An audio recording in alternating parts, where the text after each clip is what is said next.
ओम शांति। पुस्तक पठन श्रीमद् भगवत गीता रहस्य। लेखक ब्रह्मा कुमार सुधांशु शेखर मिश्र। सांख्य जोग। मनीष जीवन पाई कर्म अपरिहार्य। कर्मरे तार अधिकार अछि। कर्म बंधनरु रक्षा पाइबा पाई फलाकांक्षा त्याग କରିବାକୁ पड़िବ। कारण फल कामना रखी कर्म कले ताहा अशांति दुख उद्वेगर कारण हुए। फल भोग कामना युक्त कर्म द्वारा मनीष रजगुण बांधि हुए। अन्य पक्षरे अशुभ परिणतिर आशंका करी कर्म त्याग द्वारा से तम गुण बांधि हुए। तेणु फलाफल प्रति अनासक्त रही कर्म कले ताहा दुखर कारण हुए नहीं। प्रत्येक कर्मर फल अवश्य अछि। कर्मानुसारे मनीष फल भोग करने बाध्य। आसक्ति हेतु से कर्म फलर कारण हो जाए। एहा द्वारा कर्तव्याभिमान आसे। तेणु कर्म फलर कारण न हेबा पाई कुहा जायछि। प्रश्न उठिपारे, जदि फल इच्छा न रहिब तेबे मनीष कर्म करिब काहेकि? कर्म न करिबा प्रति जदि आसक्ति हुए तेबे प्रमाद आलस्य आदि तामसिक वृत्ति गुड़िक वृद्धि पाइब ओ मनुष्य अधोगामी हेब। सुतरां कर्म न करिबा अपेक्षा कर्म करिबा श्रेयस्कर। कर्म करिबारे मनीषर अधिकार अछि। परमात्मा कर्म आधार रे फलाफल निर्णय करती। भल पाठ पढ़ी परीक्षा देवा छात्रर कर्तव्य। फलाफल घोषणा करिबार अधिकार शिक्षकंकर। तेणु से विषय चिंता करिबा वृथा। संसार एक परीक्षागार। जीवन रे आसुथिबा अनेक झड़झंडा मनुष्य पाई परीक्षा स्वरूप। प्रत्येक परिस्थिति रे बुद्धि को निश्चल रखिबा उचित। स्थिर और निश्चल बुद्धि रे विषमता उत्पन्न हुए नहीं। बुद्धि रे समता प्रतिष्ठा को जोग कुहा जाए और यह कर्म को कुशल करे। कर्म बंधन मुक्त हेबा पाई जोग ही एकमात्र कौशल। जोगयुक्त मनुष्य जीवनर समस्त परीक्षा रे कृतित्वर सह उत्तीर्ण हुए। कर्मरे जोगयुक्त हेले आसक्तिर वियोग हुए। कर्मरे जोग न रहिले आसक्तिर उत्पन्न हुए। कर्मरे आसक्ति रहिले मनुष्यर कर्तव्य ज्ञान रहे नहीं।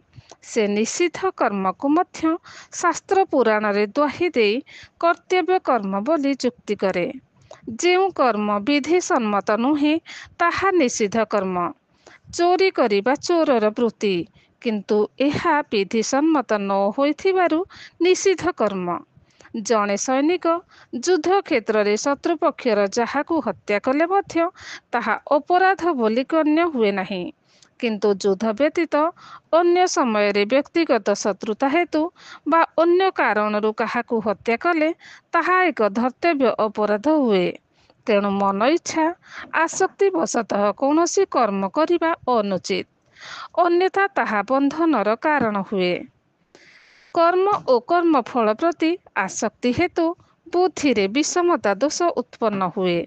कर्मर परिणति स्वार्थानुकूल हेले मनीष खुशी और विपरीत फल रे दुखी हुए। कर्मरे सफलता को सिद्धि और विफलता को असिद्धि कुहा जाए। अनासक्त भावरे कर्म करिबा द्वारा सिद्धि और असिद्धि रे बुद्धि अस्थिर हुए नहीं। द्वैत अवस्थारे बुद्धिर स्थिरता को समता कुहा जाए। समता पूर्वक कर्म करिबा हेउछि जोग। जेपरि स्थिर जलरे प्रतिबिंब स्पष्ट देखि हुए सेहीपरि समबुद्धियुक्त मनुष्यर मन परमात्मा सहित एकाग्र भावरे युक्त रहिपारे। कर्तव्य रूपरे प्राप्त कर्म और तार फल उभय को से परमात्मा को समर्पण कर दियंती। तेणु सेथिरे तांकर कौनसी आसक्ति इच्छा तृष्णा द्वेष आदि रहे नहीं। कामना युक्त कर्म ही सकल दुखर कारण। कामी व्यक्ति दीनहीन भावरे परमात्मा को मागे। धन देहि जसम देहि पुत्रम देहि इत्यादि कामना पूरण न हेले से दुखी हुए और सेथिपाई भगवान को दोष दिए। ତାଙ୍କ ପ୍ରତି ରୋଷ ବ୍ୟକ୍ତ କରେ। ଏପରି ବ୍ୟକ୍ତି ଭକ୍ତ ନୁହେଁ, ସ୍ୱାର୍ଥୀ ଅଟେ। ଯୋଗୀ ପରମାତ୍ମାକୁ ନିଜର ପିତା ତୁଲ୍ୟ ଭକ୍ତି କରେ। ସେ ତାଙ୍କର ସମସ୍ତ ଈଶ୍ୱରୀୟ ସମ୍ପତ୍ତିର ଉତ୍ତରାଧିକାରୀ ବୋଲି ମନେ କରେ।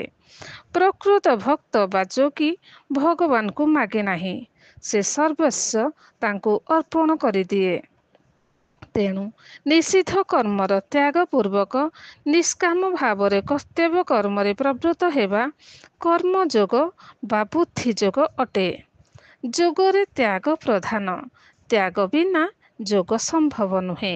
କାମନାର ବିୟୋଗ ନ ହେବା ପର୍ଯ୍ୟନ୍ତ ବୁଦ୍ଧି ସମତାରେ ସ୍ଥିତ ହୁଏ ନାହିଁ।